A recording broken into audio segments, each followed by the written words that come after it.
I'm getting it back, guys. My strength, mobility, my movement, I'm getting it all back. You guys asked for a recovery video, so here it is. I feel like the details of my personal recovery isn't too relevant because long COVID is so different for everyone, but I know many of you will ask for the details anyway, so I'll flash them on the screen just to get them out of the way. For this video though, I want to focus on what recovering from long COVID is like for someone who used to be really active, and to offer some recovery advice I wish I'd gotten a year ago. In life, there are big moments that clearly divide your existence into before and after. The person you were before these moments is nothing like the person after.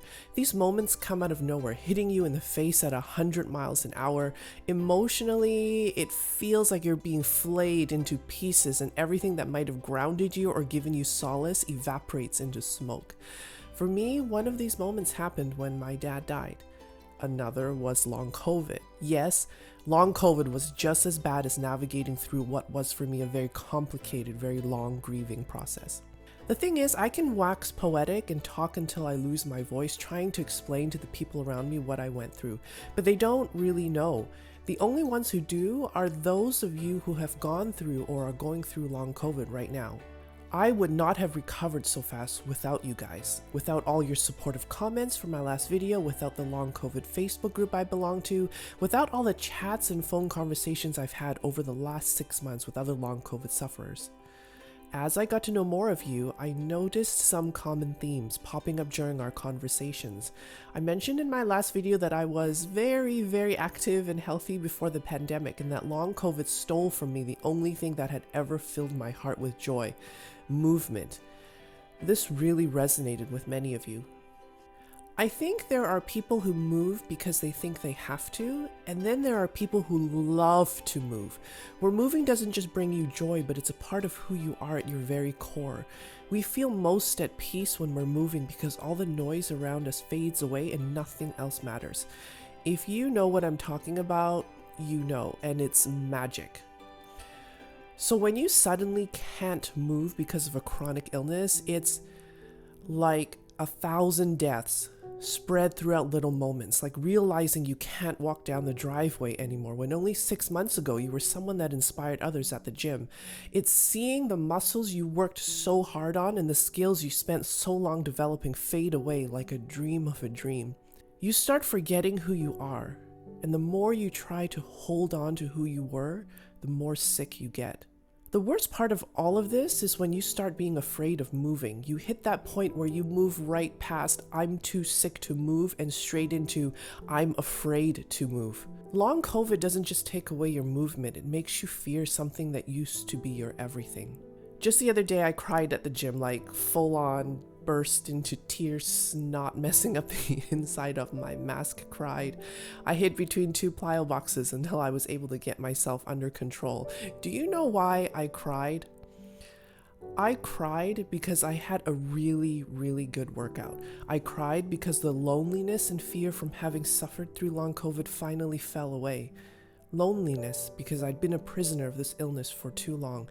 Fear because I thought I'd never recover. I'd been afraid to dream, to push, to reach for a better tomorrow because all I could see was a future where each day would be more terrible than the last. Symptoms-wise, I'd been doing great for months and I hadn't had a relapse for a long while, but the moment I fully recovered was when I stopped being afraid. When I stopped being afraid to move. This fear is very real and something no one really talks about. It's a beast you will encounter on your own road to recovery. Once slayed, you will come out the other side stronger, more focused, more resilient. I did, because I know if I can go through what I did with long COVID, I can do anything. It's a forged by fire kind of process, and as tough as it was, I'm grateful for having had long COVID because I'm starved for growth now. Nothing will hold me back. Not my social anxiety, not my traumas, not my fears.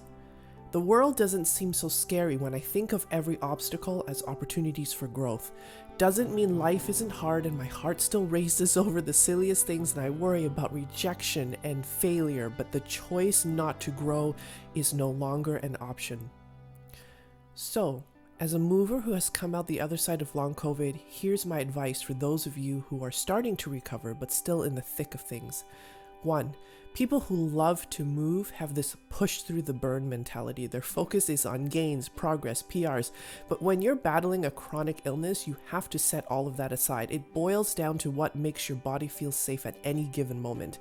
If it's going for a walk, do it. If it's taking a nap, do it. And if you're trying something and your body suddenly doesn't feel good, drop everything and climb back into bed. As you recover, this safety bubble will grow bigger and relapses will become milder. For me, this is what pacing looked like. Not pushing or pulling, but just listening to my body and giving it what it needs to do its thing. 2. Don't let anyone, including yourself, tell you what you should be doing or what recovery should look like. What you can or cannot do at any given moment during this illness is a private conversation between you and your body, no one else. You might not know what you're doing, but your body knows what it needs. It's fighting alongside you to recover, and feeling sick is your body trying very, very hard to communicate with you. If you're not sure what your body needs, do less than what you think you can.